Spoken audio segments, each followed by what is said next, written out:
Good morning everybody, PJ here. Today doing another dashcam install. This is a 2019 BMW X1 and you guessed it, we're fitting an X-Base dashcam with the aid of a X-Base fitting kit. Now what I've done here is open the kit so you can see everything that you get. I do highly recommend you use a kit to the manufacturer of your dashcam when trying to install them to the fuse box of the vehicle. So we're going to hide all the messy wires and make it go on and off with the ignition. So we've got main power cable here replacement. This is a mini USB. There we go, if we just get that to focus. Terminates in a red cable for power, which we're going to run down the car.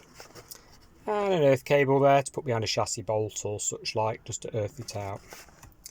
We have two fuse spurs. Now on this particular car we're going to use mini blade, which is this one.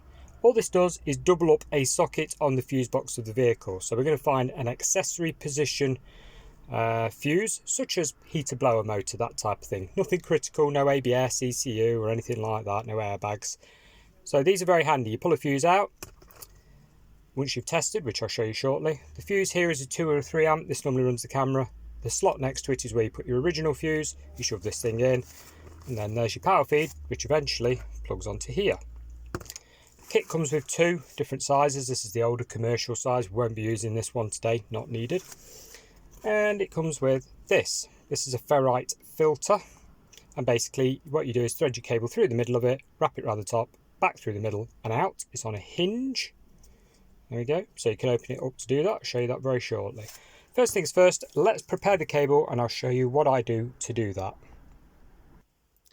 Okay, so here's our cable. We've measured it out against the headlining of the car on the passenger side of the vehicle, because on right-hand drive car the fuse box is behind your glove box. So there's your filter that I was on about. So like I say, you open it up, it's on a hinge. There's some little clips, look. You open it up through the middle, wrap it underneath it and then back out again. Nice and simple. What I normally do then is pop a couple of cable ties round the cable. That's in case you hit a pothole, you don't want it dropping down in front of your view, you know, falling from the headlining. Wrap a bit of tape around them just to pad them out a little bit. And we're ready to pop this at the top of the window screen. Quick note on tools, what you're going to need to get the job done. Obviously a multimeter or a test probe screwdriver for touching the top of your fuses to see if they're live or not with the ignition on and off. I'll show you that later. I use some long nose pliers to reach the fuses because on this particular car they are buried deep in the glove box and very hard to get to. Probably the most important tool, a plastic leverage tool. You can get these from Amazon, eBay, that type of place. Basically it's to lever plastic panels off so that you don't leave a dint in them. Don't use screwdrivers guys, it normally makes a dint and makes a mess of the panel, so get yourself a little one of these. Some wire snips just in case your wire is too long and you need to shorten it for any reason. Okay, moving on. We're now at the top of the window screen and the panel on these is really loose, look. You can just literally flex it with your fingers, pop your cable above like so. There's the other one. I'm just going to literally flex. Might need two hands to do this, I don't know. There you go, very easy. Go all the way along to the edge here and then we're going to come to the edge pillar just here. Now these are pretty straightforward. This rubber, when you open the door, if you pinch it you can pull it off, so you can actually pull it down out the way, look, and then you can get your hand behind the panel.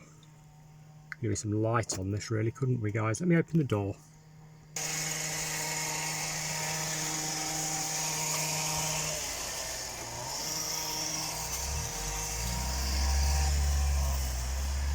Right guys, so we're going to go behind this. I'm sorry about the background noise, there's a lot of construction. That's why I was trying to keep the door closed. But the wire is going to go behind the airbag and drop all the way down the pillar until you get to the corner.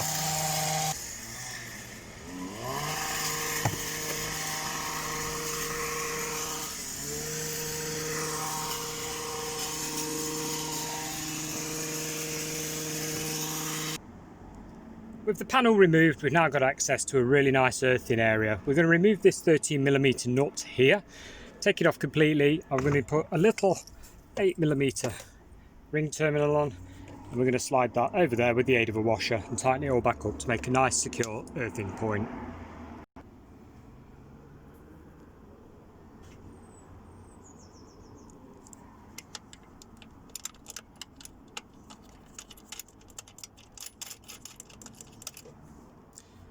And a tip guys, don't drop your bolt down there. It takes a hell of a long time to get it back. Trust me, I know, just done it.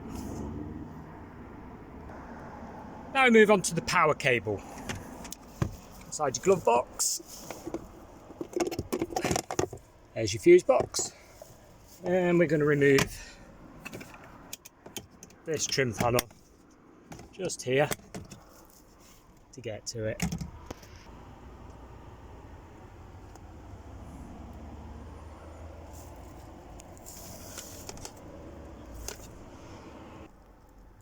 Okay, so we have our multimeter set ready to test.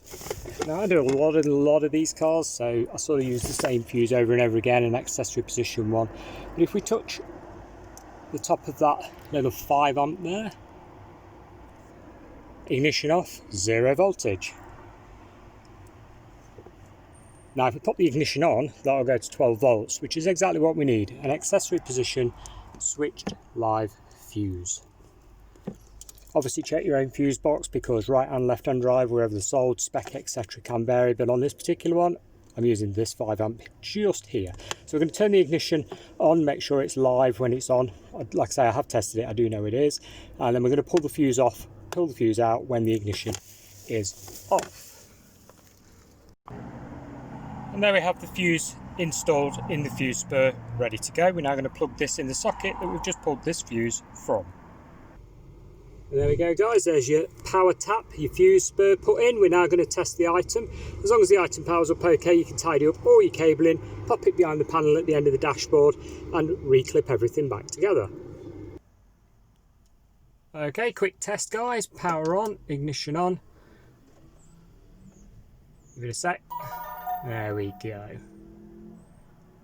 And that is how you successfully install your dash cam to your car's ignition so that you can't see any cabling and it goes on and off with the ignition. So if it's working like this, just pop all your cabling behind your panels, clip them back on and you're good to go. Thanks for watching, catch you again next time, bye for now.